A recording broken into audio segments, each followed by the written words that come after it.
Get ready for fire season by SANDI MILLER.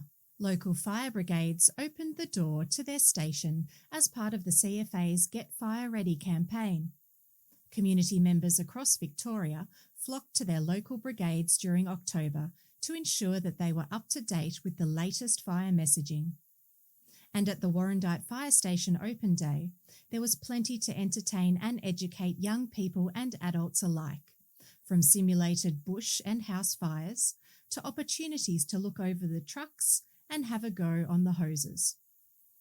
Representatives from CFA, SES, Forest Fire Management Victoria and Victoria Police ensured there was much to learn about weather events, fire behaviour and how to prepare for any emergency. And while everyone had a lot of fun, there is a serious message.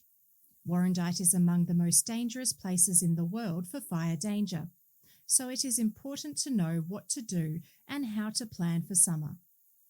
Warrandyte CFA Captain Will Hodgson spoke to the diary about the risks and how to prepare your property and your family.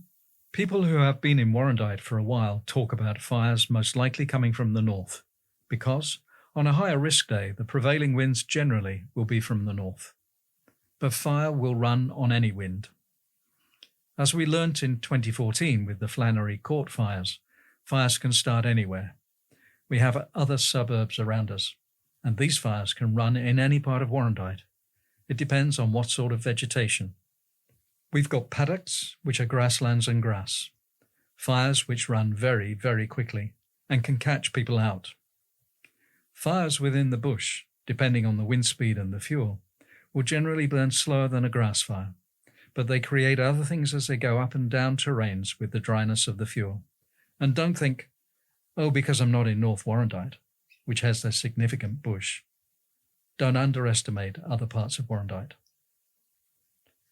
If you are around Forth Hill or Jumping Creek Road, or you're even down Reynolds Road and along the Mullum, there are suburbanised houses that back up along the Mullum Creek, which poses its own risk, significant vegetation, and they've got standard domestic fencing, which, from a firefighting perspective, is harder to get around.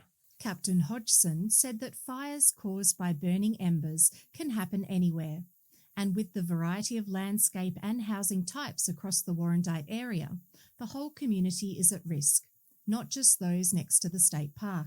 If you drive down past the high school and towards Porter Street, you think you're in metropolitan Melbourne. You only need to go 50 metres to your right, and the vegetation that runs in there is a continuation of Warrandyte State Park. It's beautiful in there. Lots of bushland, lots of grassland, and it meets on both sides of the river. In country towns, or some of the newer states like Caroline Springs, they talk about going 2 streets back to safety, but we don't really have that sort of topography here. That messaging is designed for those real built-up areas that abut grassland or maybe a park. It might be possible by the Mullum Creek, going 2 streets back in East Doncaster. Absolutely, that would work. But we are talking about suburban estates. But 2 streets back in Warrandyte, that's not going to work for you, because you're not actually getting yourself away from vegetation. Because we live here in this beautiful town, and we live within the vegetation. Captain Hodgson said the main message he wants to get everyone to think about is preparing their property and making sure they have a fire plan. Don't leave it to the last minute. Think about what you are going to do in the event of a bushfire. We talk about it every year. Clean your gutters. You have firewood away from the house, whippersnip in your backyard, and if you have a bigger block, give yourself a good fire break around your home.